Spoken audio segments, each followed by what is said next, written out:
Bonjour, j'espère que vous allez bien. Alors cette vidéo je la fais, je ne pouvais pas passer à côté de cette petite grosse polémique en fait qui est liée justement à l'ancien chroniqueur de On n'est pas couché, Monsieur Yann Moix.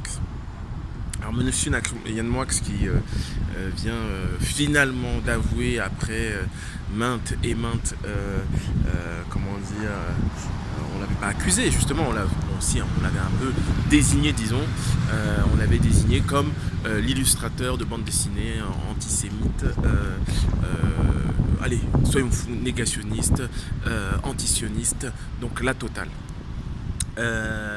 Donc il avait longtemps nié, et c'est vrai que finalement on a du mal à croire finalement que Yann Moix puisse être autant dans la contradiction. Un peu comme Emmanuel Valls, une petite danse et tout s'en va. Il est devenu finalement l'ancien bourreau, oui l'ancien bourreau qui finalement décide de jouer la victime. Il est devenu, j'allais dire, plus blanc que blanc. Il est devenu plus juif que BHL et on l'a vu durant toutes ces années passées à On n'est pas couché. Il a été le procureur finalement de la défense de la cause juive et finalement je ne lui en veux pas pour ça. Je lui en veux d'être dans cette contradiction, je lui en veux d'avoir finalement tapé durement des gens qui au contraire de lui n'avaient aucune intention antisémite ou négationniste, révisionniste ou antisioniste, et de les avoir juste mis au pilori. Je me souviens de cette interview qu'il avait fait justement d'un ancien homologue, donc comment il s'appelait déjà, le végétarien, qui avait sorti un petit livre où il y avait une page sur la création de l'État d'Israël qu'il remettait légèrement en cause. Et c'est même pas dans la légitimité, c'est dans la manière. Et c'est dans le fait que finalement, oui, c'est un État qui ne respecte pas les différentes règles de l'ONU. C'est un État qui finalement colonialiste, quand on y pense. Oui, c'est ça, un État colonialiste. Et ça, c'est un détail dans cette histoire. Ce qui m'inquiète le plus, c'est la personnalité psychopathe de M. Yann Moix, qui finalement, quand on y pense, est peut-être victime d'un trouble de la personnalité. Mais en fait, je pense pas. Je pense que c'est juste un politocard.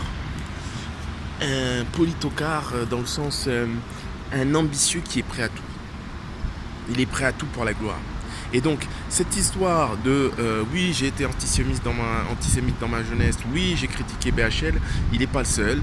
Il y avait Emmanuel Valls, il y avait Chalgoumi, et aujourd'hui, on les voit tous avoir exactement un petit discours plus que léché vis-à-vis de leur nouvelle idole, qui leur permet justement d'accéder à une forme de gloire.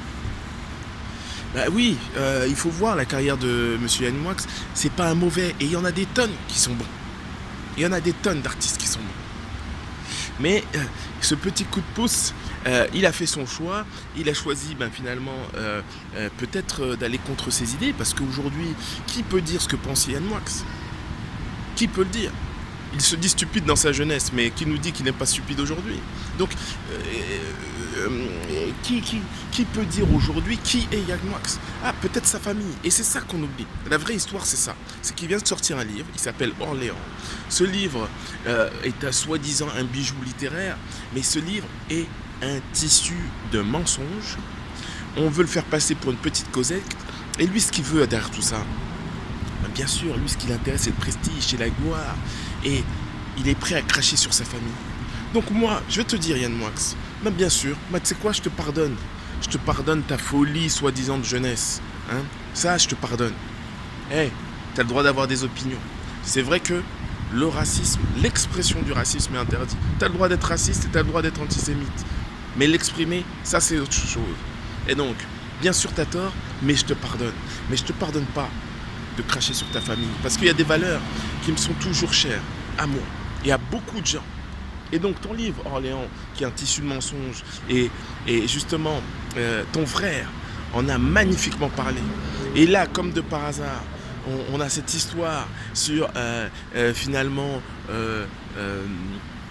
tes fameux dessins quand tu étais jeune. Donc finalement, tu préfères avouer être antisémite que avouer le mensonge vis-à-vis de tes parents.